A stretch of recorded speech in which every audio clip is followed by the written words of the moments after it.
Justice, justice for all. Justice under the law. Justice, Jamaica demand. Right to life, right to liberty. Justice, justice for all. Justice under the law. Happy Tuesday. Welcome to another episode of Let's Start Justice with the JFJ team. My name is Michael Jackson, Executive Director of JFJ.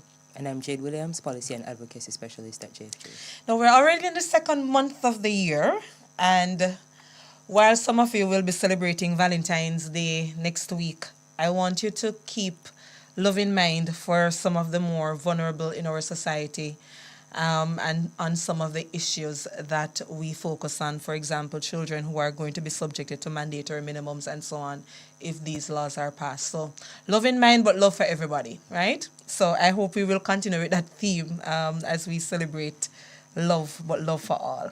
All right? Yes. Today we're going to be discussing a topic that we started last week, but given the developments in the country, we felt it important just to break things down a little bit regarding the Office of the Political Ombudsman and the proposal coming from the Honorable Delroy Chuck, Minister of Justice, and whether or not to subsume that office into the Electoral Commission of Jamaica. So we will be discussing that. Yeah? Yes, we will. And you're doing well, Jade?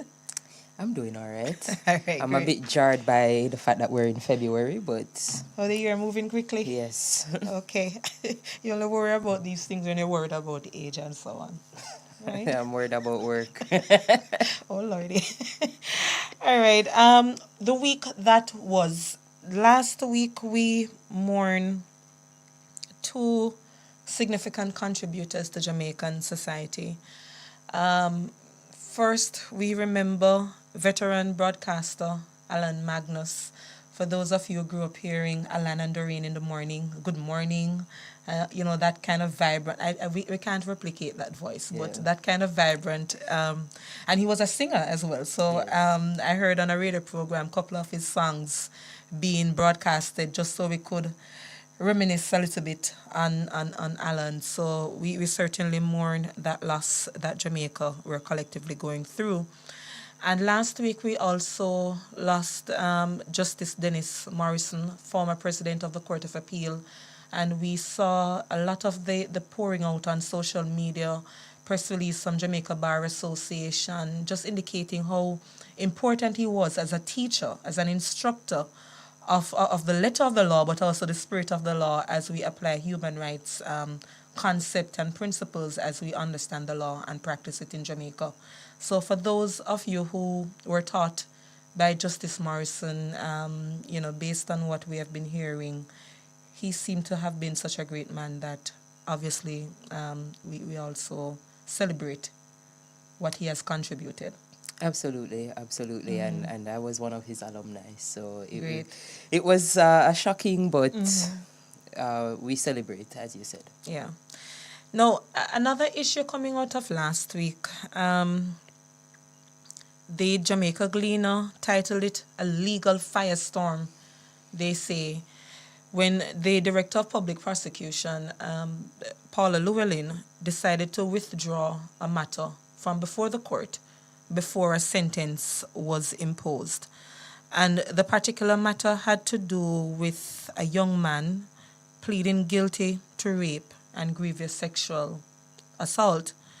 And the judge, which is quite in keeping with the procedures of the court, had given an indication that upon pleading guilty, a non-custodial sentence would be so imposed.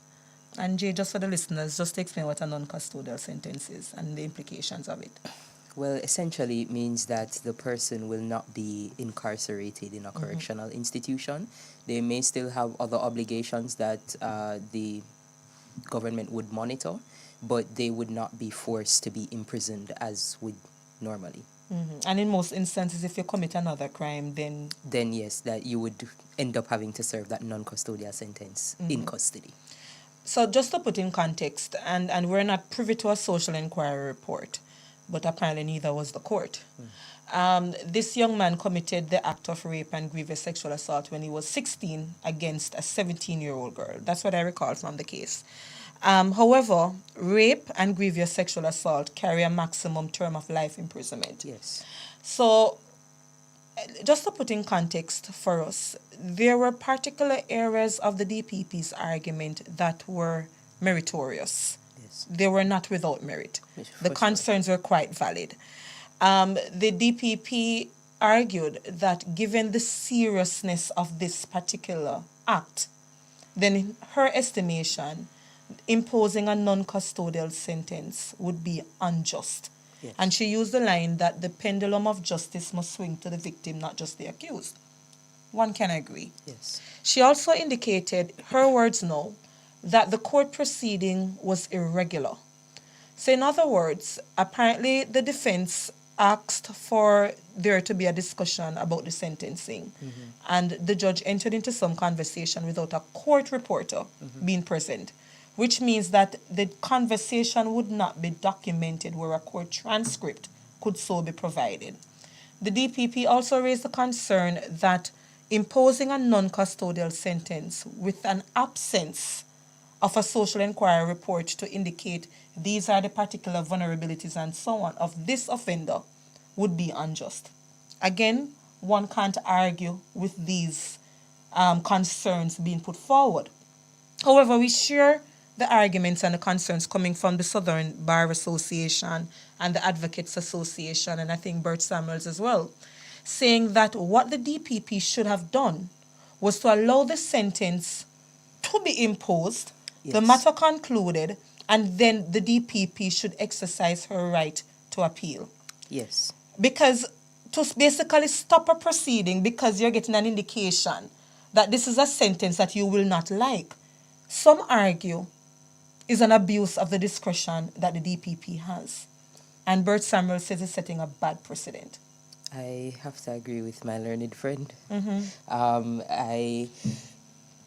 In consideration of even some of the conversations that we would have had about sentencing and the need to increase or to adjust or to review the way that we impose sentences, one of the challenges that we've had is evidence that this review is needed.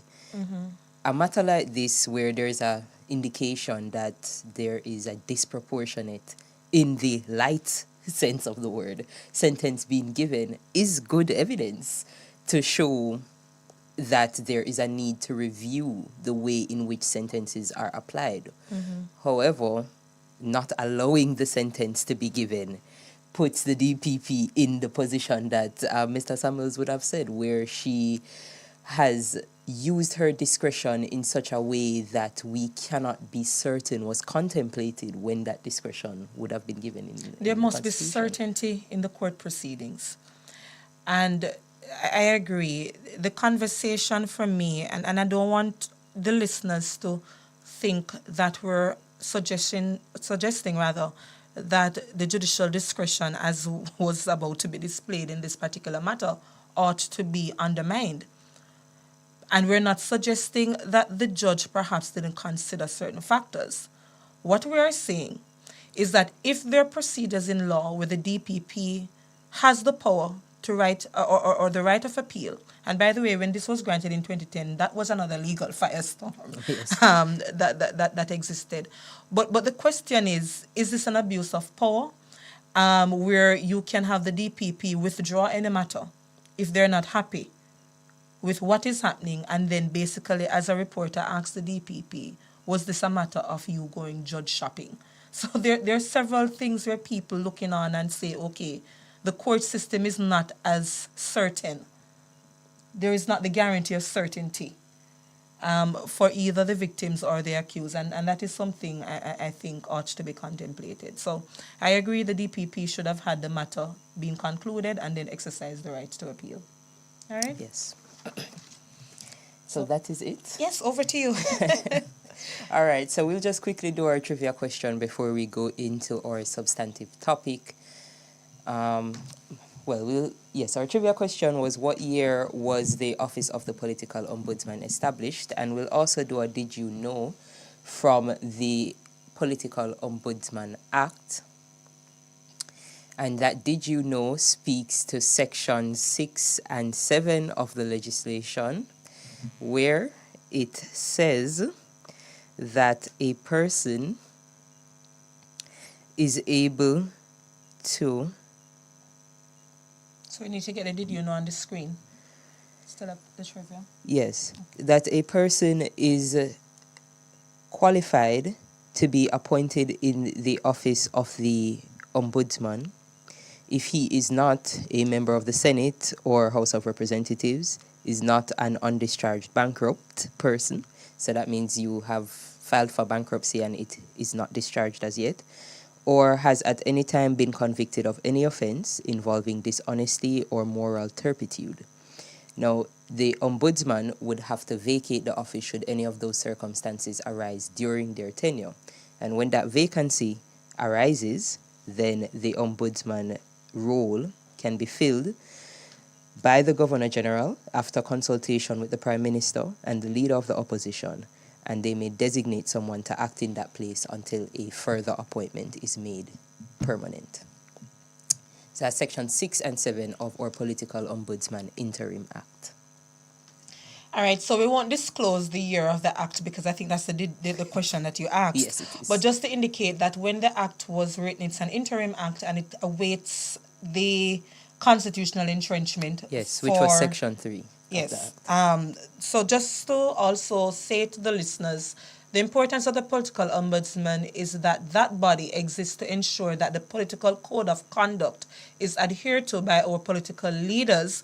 But when the office became vacant in November 2022 following the departure of Donna Parchment Brown, we got an indication from the government. First indication was that the office would completely be disbanded. Yes. And then by January the following year, we heard that the office may possibly be subsumed into the Electoral Commission of Jamaica, but that made no parliamentary or the legislative agenda for the year at all. It was just an announcement from the Minister of Justice.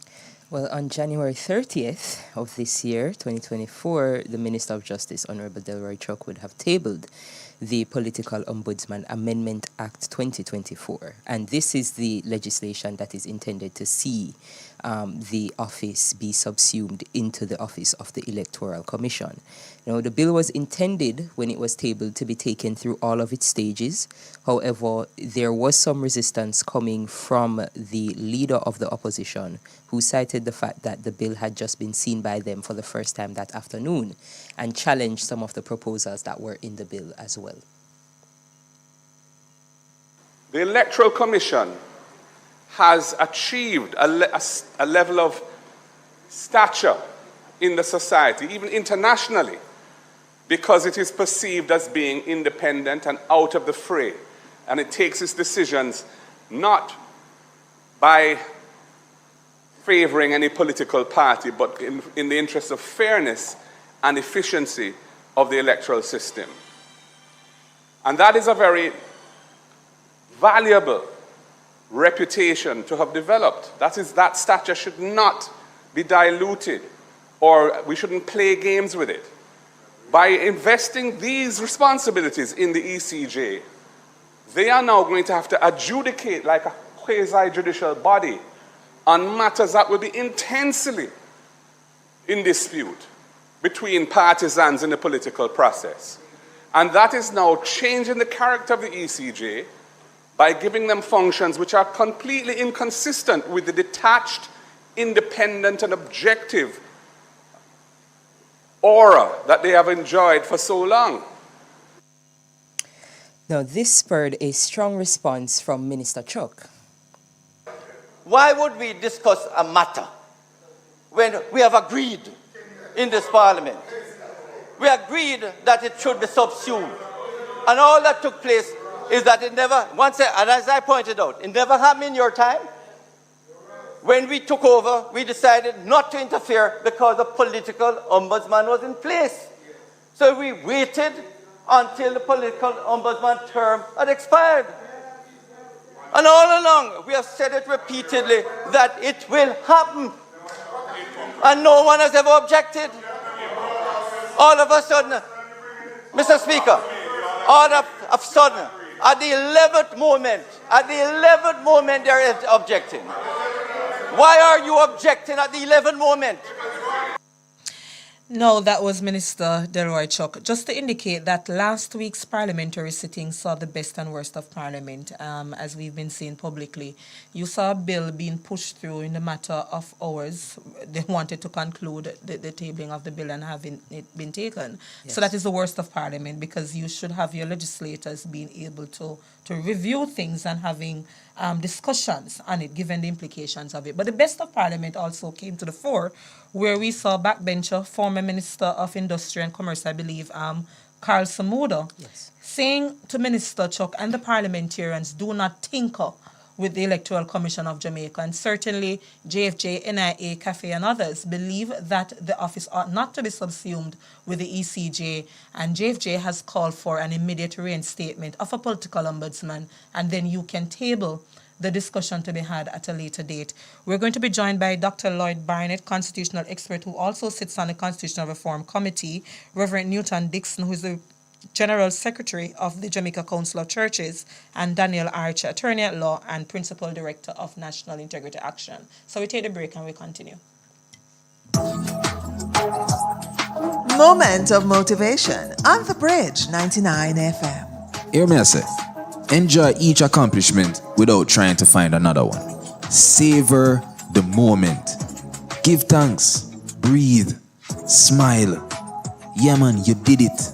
It's okay to rest and feel good about what you have done. Imagine your advertising dollar reaching your Caribbean and diaspora target beyond borders in a single rotation. It happens only on the Bridge. Call now to advertise 876-669-5000. Tune in, log on and download the Bridge 99 FM app on your mobile device or tablet from the Google Play Store or Apple App Store. That's the Bridge 99 FM, all one word, in the Google Play Store and Apple App Store. The Bridge 99 FM, Caribbean vibes amplified. Download now. At MOJ, Ministry of Justice, come access quality service to keep order within the nation. We facilitate good relations. Legal aid in your pocket. A little is child diversion for you to need expertise. Victim service we help you cope with grief. Restorative justice, build back the peace. No matter where you come from, how we say justice for all Jamaicans. MOJ, Ministry of Justice, come access quality service. MOJ, taking justice to the people of Jamaica. The Bridge 99 FM.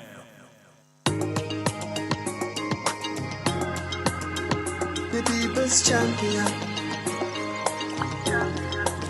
Our mission is love. Our vision is love. Jamaicans for justice. The people's champion. Justice, justice for all. Justice under the law. Justice, Jamaica demand. Right to life, right to liberty.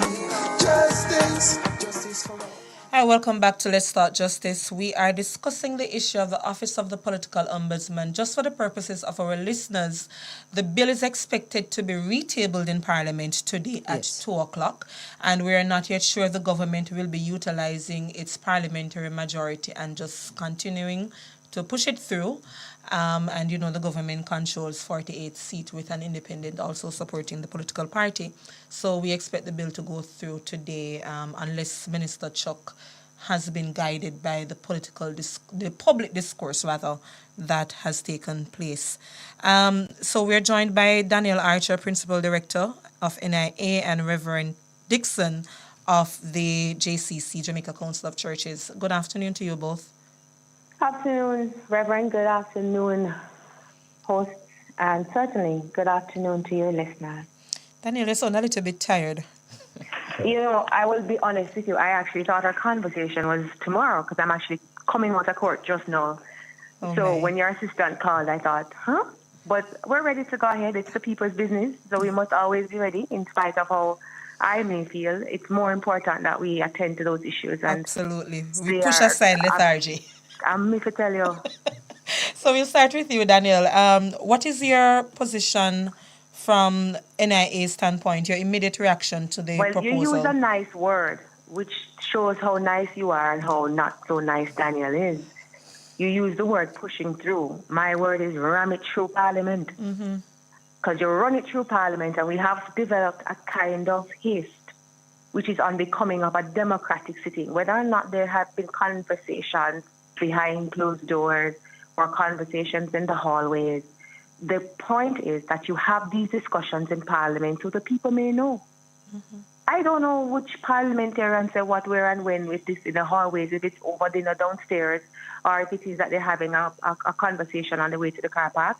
People know what is being said about the matter and hope their representatives feel when they hear them in Parliament. So I had a challenge first, hearing Mr. And it was a knee-jerk reaction, like, huh? What do you mean we agreed and there are no objections and we're going with this now? It kind of rubbed me the wrong way because it meant the people didn't hear and the people don't know why they're agreeing. And secondly, whilst I was in court, I actually had to, I know this is radio, but I had to take out my earpiece to see a video that was sent to me. And it was sent to me with a heading, "This is what has happened to a councillor by another person bearing party colours for wearing the wrong party colour." You're talking the incident in St. Thomas? Listen, I haven't been able to verify it. So but I was in court yes, the when it was incident sent actually took around. place. Apparently, the political representative in the video is Mr. Dean Jones, and his attorney has since spoken that he was defending himself. So hold on, pause there. Has something really happened? Yes, it did today. Okay, so you know what that tells us? In a matter like this, where you are going to be quote-unquote defending yourself or assaulted because of the colors you wear, it means there is an opportunity and a need to have the political ombudsman. So let me repeat. Because we still have that little isms in us where we look upon people and treat people and say things that are not becoming as politicians. And because as supporters of political parties, we tend to be incited out of whether it's euphoria or reverence or allegiance, we tend to do things that do not reflect modesty. Modesty is such a nice word. It doesn't reflect the elements that would favor this kind of. Let me be true to myself.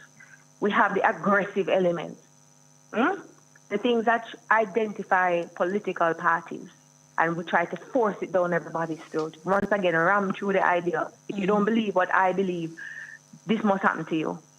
Right. Thanks, The Daniel. fact that we have not had the political ombudsman to mediate, to resolve these issues, to act as a referee, leads us wide open for such incidents to continue.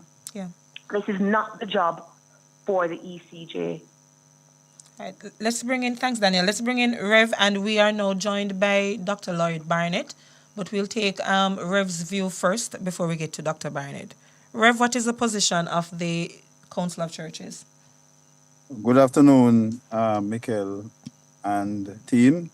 Jade is here with me. Yes. Right. Good afternoon, my dear.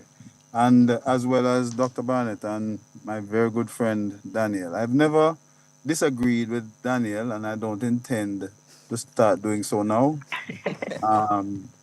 And so I want to just simply say I concur with her, with the additional note that given our history, despite the progress we have made in matters relating to elections and campaigns, and given our temperament, and That's also the fact that we are always in a situation where political contests are very highly charged. We do not want to take the risk of not having an arbiter in place that can assist us to navigate what will almost inevitably be a very difficult political season. I'm not calling down gloom and doom. I'm just simply saying we don't want to take the risk because political contests usually lead to some sort of disagreement or discontent. I think it is critically important for us to have in place a political ombudsman who will assist us in navigating those differences which will occur and those issues which will arise, and help us to in a peaceful and amicable way, as has always happened, whether it was Bishop Blair or Mrs. Parchment, as has always happened. We have had a very good history with our political ombudspersons because they've always been able to bring parties to the table to either make recommendations to the political parties or to work out solutions between the contending individuals. It beats me that we are not going into this election cycle with a political ombudsman. Well, it depends on the outcome of Parliament today, Rev. All right, and let us be hopeful that reason and, as you said earlier, the conversations that have been taking place, the views that have been expressed, and in some respects the objections that have been raised, and the call that has been made for an ombudsman to be in place. We hope the government will hear the people, will hear the conversation, and will act accordingly. Thank you, Rev. We have about 2 minutes before the break, but I wanted to ask you, Dr. Barnett, on your perspective with the amendment that was tabled last week. I agree with all that has been said of the need to have someone in that office at the time of political campaigning when tensions rise. But it is not appropriate or wise to vest that power in the Electoral Commission, which is involved in the administration of the elections themselves.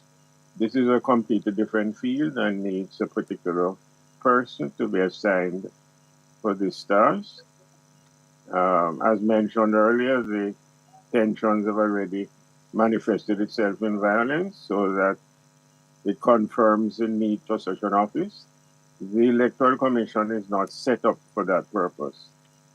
And secondly, persons who anticipate or see something which is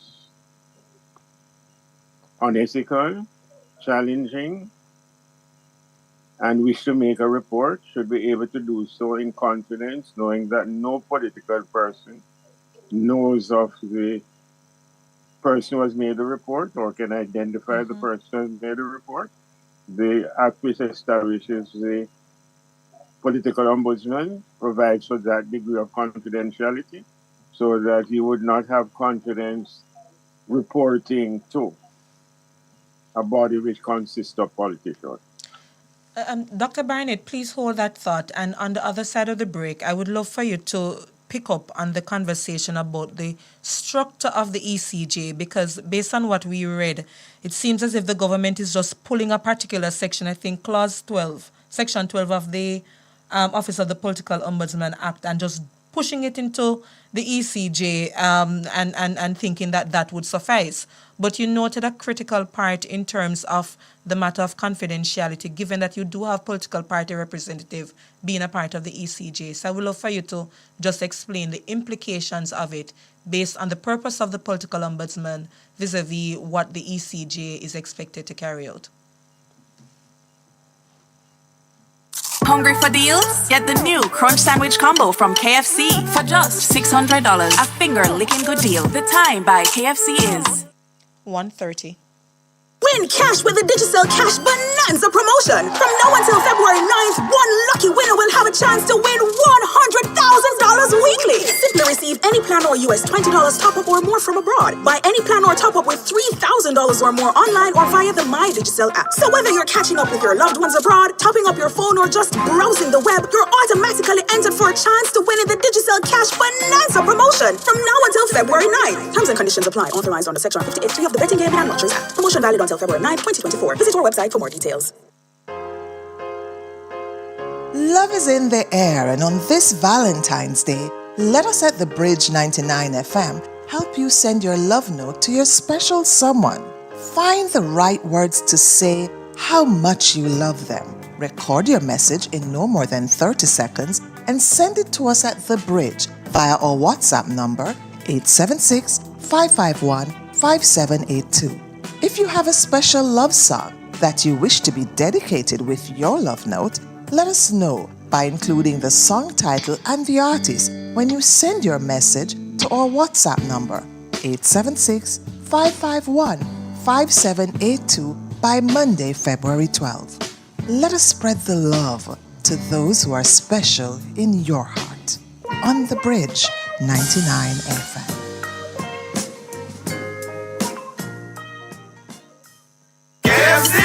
New crunch sandwich from KFC. Great flavor, great price. It's for me. KFC signature, hot and spicy. Chicken with the lettuce, mayo, fries, and Pepsi. We've got you covered when you're hungry. The new crunch sandwich from KFC. We've got you covered when you're hungry. The new crunch sandwich from KFC. Hungry for deals? Get the new Crunch Sandwich Combo from KFC. A small hot and spicy chicken sandwich with lettuce and mayo, plus fries and a Pepsi for just $600. Also available in barbecue. A finger-licking good deal. KFC. Now this is Ramin Virgo, you're locked into Bridge 99 FM to the world. Let music play every day. The people's champion. Our mission is love. Our vision is love. Jamaicans.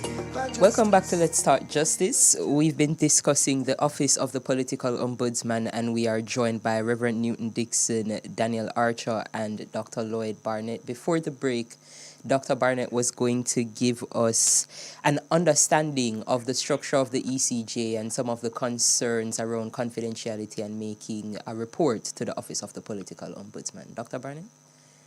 Yes, the ECJ comprises both independent members and representatives of the two major political parties. And therefore, it is not a completely non-political organization. And therefore, if the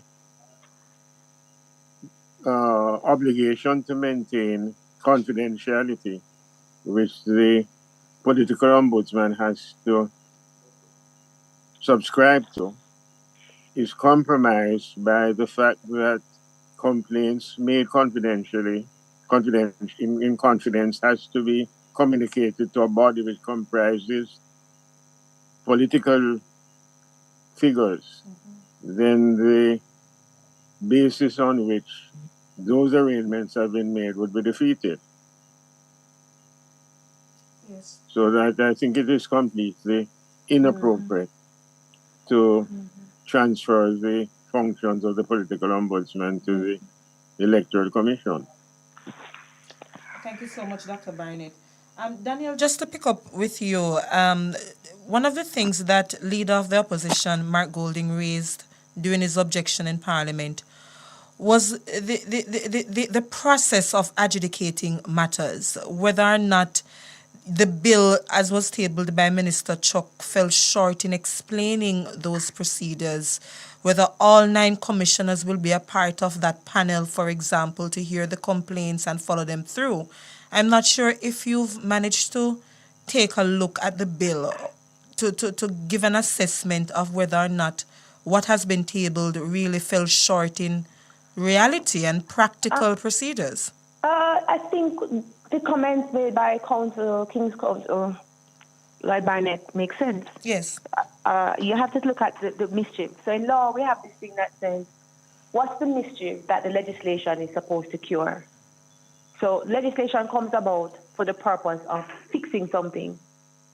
And one can look at what was said about the ECJ and why they were comprised. What's the purpose, which is very different from the purpose of the political ombudsman, who is supposed to be seen as not political at all. So what you're now asking is for political actors who are either aligned to a particular party or not, the same office, the same building. So whether you want to say, oh, they won't have anything to do with it, they're still political actors. You want the security of independence, which is what the Office of the Political Ombudsman brought. There's another factor, though, that I found very interesting, and maybe I missed it, so you can tell me if I did. But to my mind, the legislation for the political ombudsman had required that it becomes secured by the Constitution.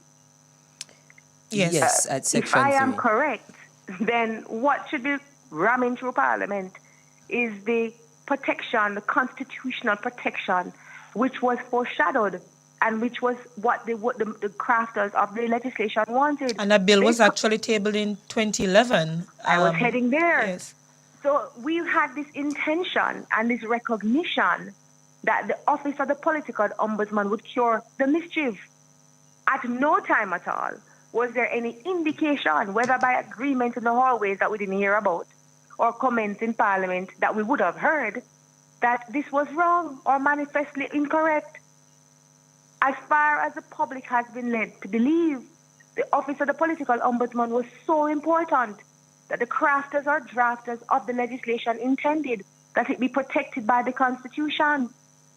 That hasn't been done. What we seek to do now is to subsume that responsibility with the ECJ, whose purposes and objectives were never conceived as being referees when there's a dispute between political parties in an election. Mm-hmm. To my mind, you don't have to look at what was being said in this legislation that is being rammed through the Parliament. What we must look at is, on the face of it, has it changed the whole arguments that they were putting before us before? And it has. So we must now ask ourselves, why? Is there a motive? And is there even greater motive when you don't want us to discuss it? And this is something that I think our senses, or spider senses as they would say, should raise. Why is there this desire to utilize the majority at all costs without giving an opportunity for even the public to weigh in on these matters? We must be mindful that we as a people, they represent us. Legislation or laws that are passed must be reflective of the people and the people's will. That's the concern that I'm having listening to the legislation and looking at the legislation as a whole as it's proposed. I have a concern that it does not reflect nor aim to cure the mischief that the original legislation for the political ombudsman sought. And I desire an explanation as to why we would not seek to secure and protect the office and appoint somebody independent, as has always been done. And why there's a race now to have the ECJ, as my colleague has said, who has had an impeccable reputation, to now be one that is solid by partisan natures and partisan arguments. Well, how would you respond to Minister Chuck's statement in Parliament last week that the commissioners themselves are abreast of the provisions and are prepared to take on the... Torif Nixon. Okay, so we are abreast of the provisions in the Road Traffic Act. Are we all prepared to enforce it? Can we all enforce it? You and me read the Road Traffic Act. We are abreast with it. Can we all enforce it? Was the act intended for all of us who understand it to enforce it? No. The act was intended for a special set of people to enforce it. And the act as it is was not intended for the ECJ to enforce it. It was intended for an independent individual. In fact, let me go further. We have had this conversation about the political ombudsman being a paper tiger. For the benefit of your listeners, really somebody who sounds very loud but they have no power nor no strength. And what to jump in here, I'm not sure if the act was ever revised, but from what I recall, the maximum fine that could be imposed is Jamaican $50,000. I'm not sure if that fine was ever imposed. You see where you're going with the conversation now, right? There was no true strength in the legislation. And if we really wanted to ensure that we did not revisit the past, what we would be doing is following through on securing the legislation in the Constitution and giving her teeth or him teeth, giving the office powers to ensure that the behavior, the caste behavior of our politicians, their refusal to adhere to a particular code of conduct that they have signed that govern how they behave in politics would be something that they would follow. Don't get me started now on a code of conduct, but the little one that we have that speaks to the political code of conduct, who is going to enforce that? The same people who are going to ensure that there are free and fair elections should also monitor the political behavior of aspiring politicians. Who is going to referee that? And are we going to see them as being objective when we know that they're going to be in the same and determined by persons who are either green or orange? And what about the people who are third parties, who have nobody sitting on the ECJ? Are they represented too? You know, as you highlight some of those challenges, I know that the JCC had also identified that the office was not as powerful as we maybe would have imagined it to be. Rev, I wonder what kind of improvement you would like to see from the JCC's perspective to the powers available to that office. Daniel left off from as far back as last November, which I think you're alluding to. We issued a call Yes. for the government to abort the subsuming of the political ombudsman, the office of the political ombudsman in the ECJ, but instead to strengthen the legislation as it existed, one, and to appoint an ombudsman quickly. I think what we're looking at now is a situation where the church's position is that we really have to think about how we protect the, as we have all come to see, the fragile democracy that we have. Democracy comes under threat from different places, different issues, different concerns, different circumstances. And I think we need to protect what can slide down a slippery slope very, very, very quickly, which is our ability to maintain transparency and freedom and fairness and freedom from fear in our electoral process. So where the JCC is concerned, we are wanting to ensure that what we have as democratic traditions and democratic institutions and democratic values, that we ensure that those are not just that they stay in place, but that they are reinforced. And we certainly believe that putting teeth in the legislation and in the hand of the ombudsman would further that ambition and desire in a useful way. Rev. As we close out, just last word from you, Dr. Barnett. One of the concerns that JFJ has put forward is that whether or not one believes that the office of the political ombudsman ought to be in the Constitution, the reality is that that is what the Interim Act provides for. The challenge that JFJ is having is that we have a constitutional reform committee, and this is one of the main areas that were of consensus before.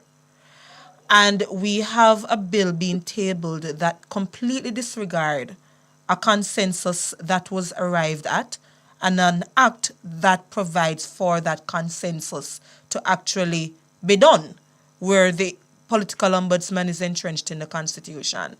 My question to you is there a concern that we have bills being pushed through Parliament that almost circumvent the constitutional reform process? It certainly is a matter of concern and disappointment that has happened and is happening. And certainly, if we are going to do and be engaged in a genuine process of comprehensive constitutional reform, then any changes of that nature should be dealt with in a comprehensive way and dealt with by that committee and that process, rather than in some piecemeal, sudden knee-jerk action.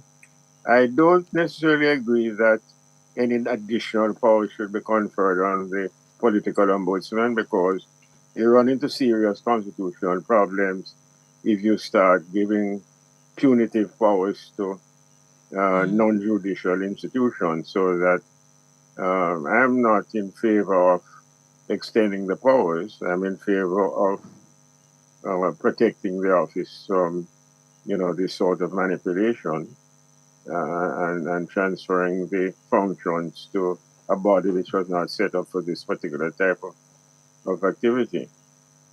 Yes.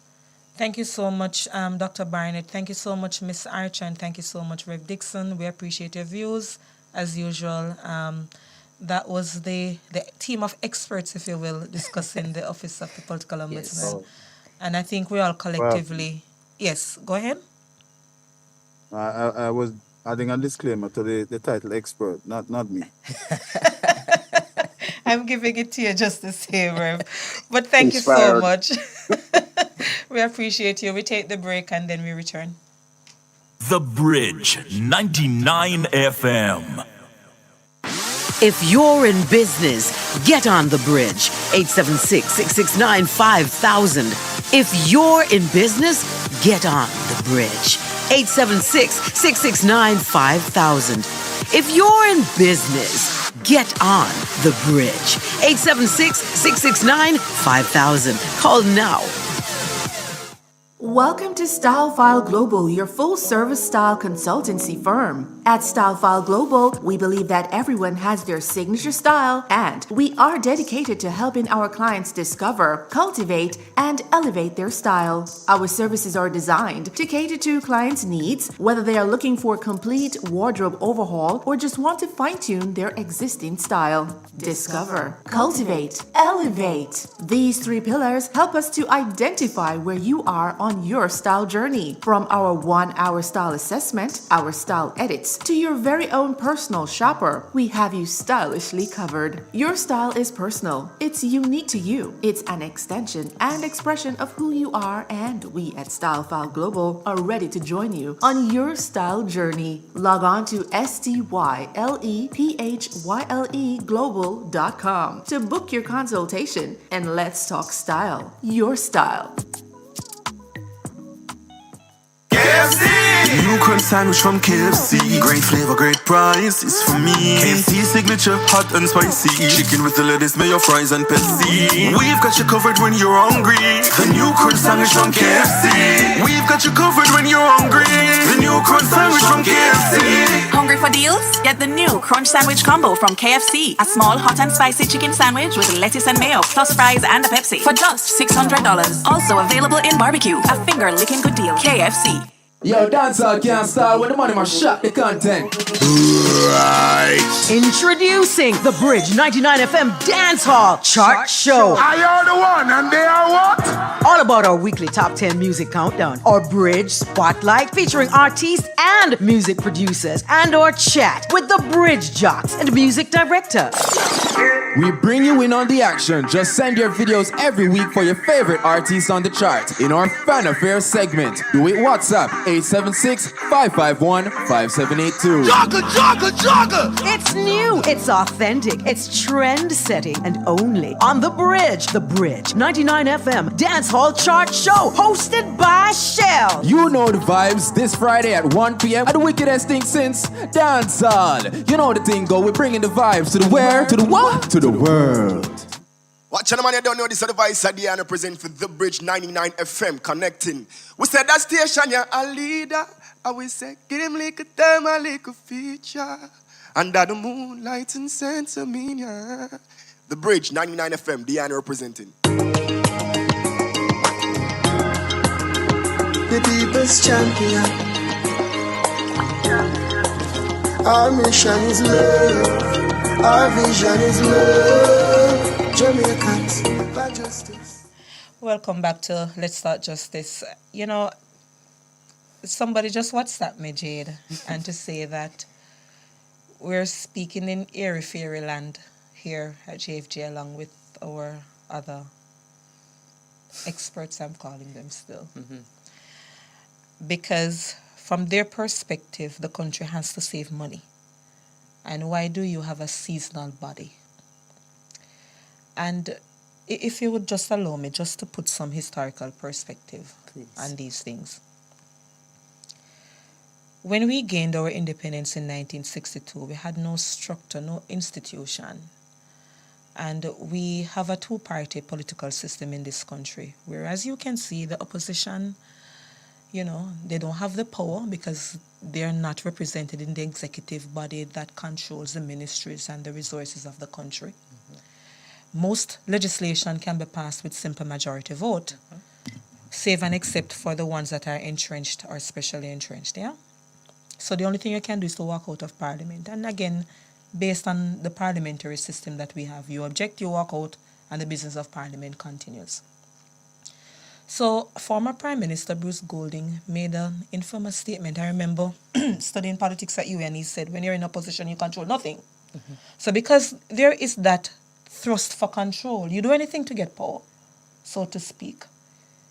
Political violence, ballot stuffing, people voting even though you're dead and gone long time, and so on.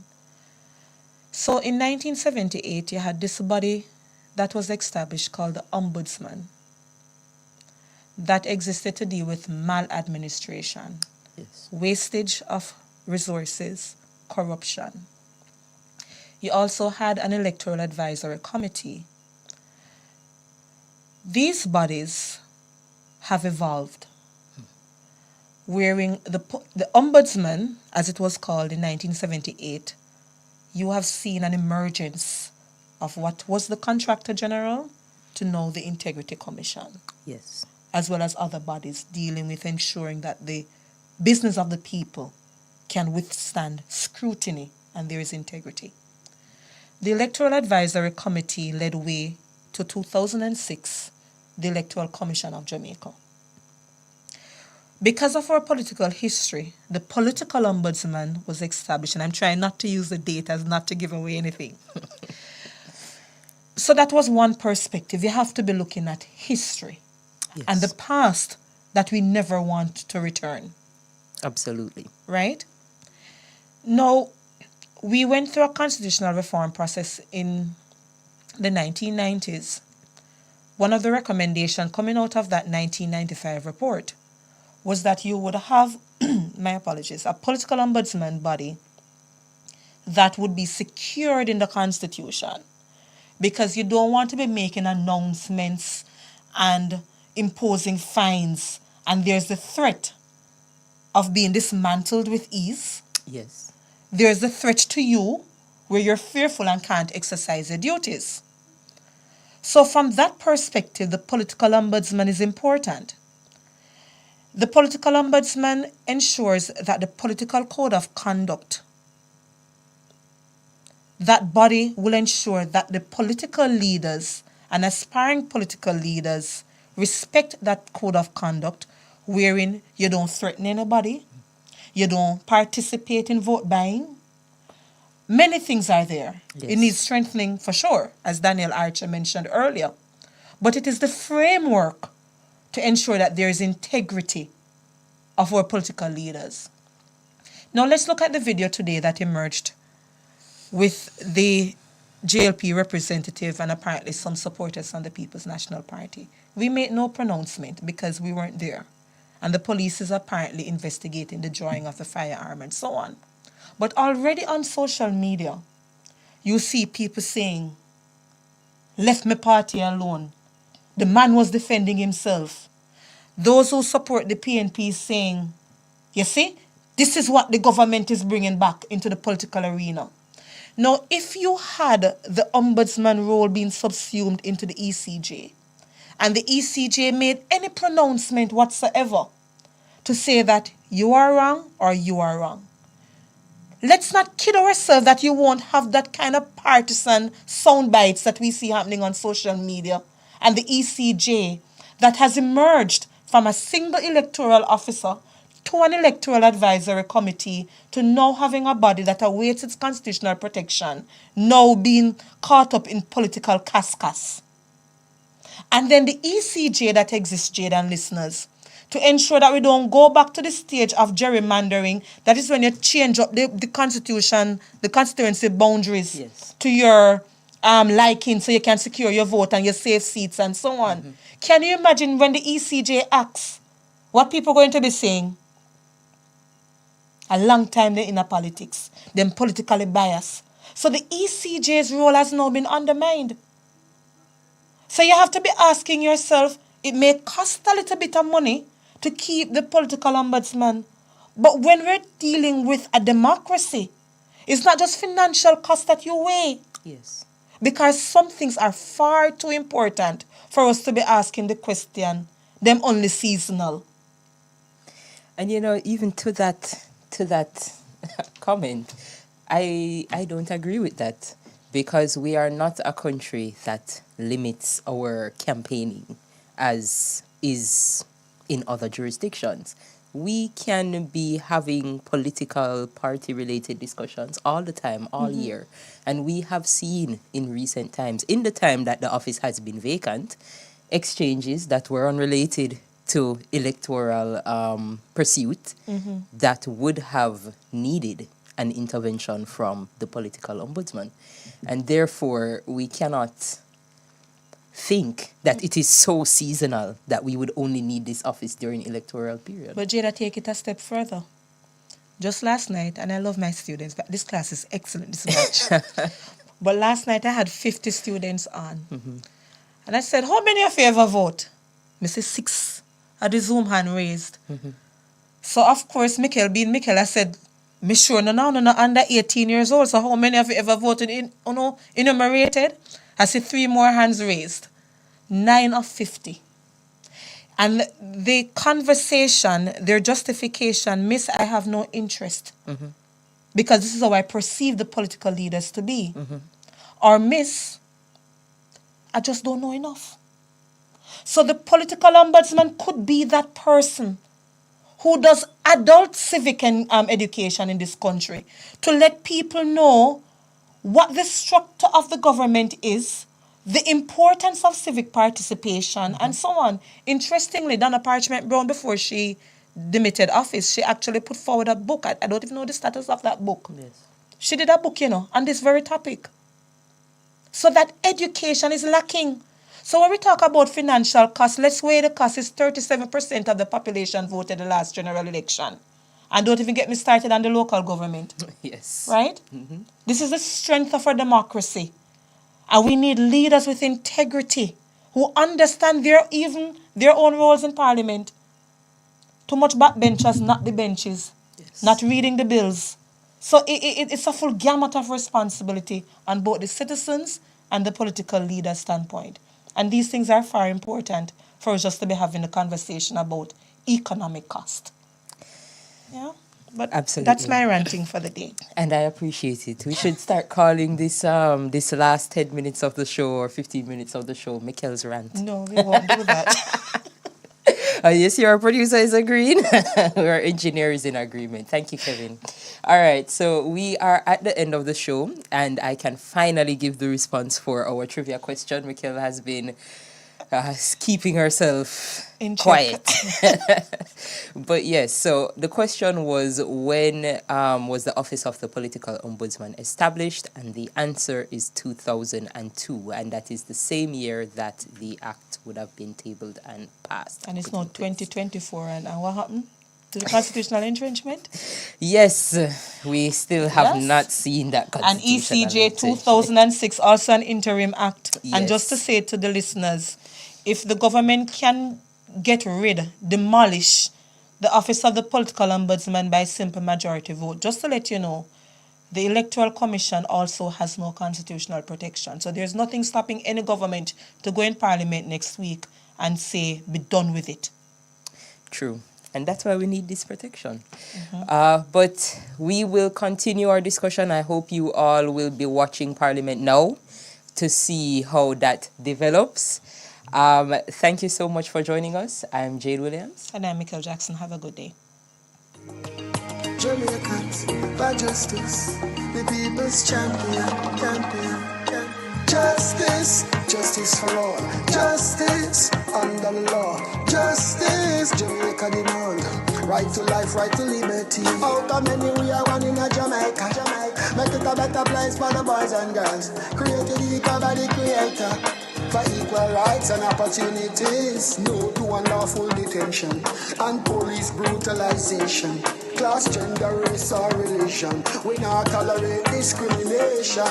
To join the fight against injustice, contact us at 755-4524 or Jamaicans4Justice.org. The people's champion. This is Alicia Scott, and you're in tune to the Bridge 99 FM. Love is in the air, and on this Valentine's Day, let us at the Bridge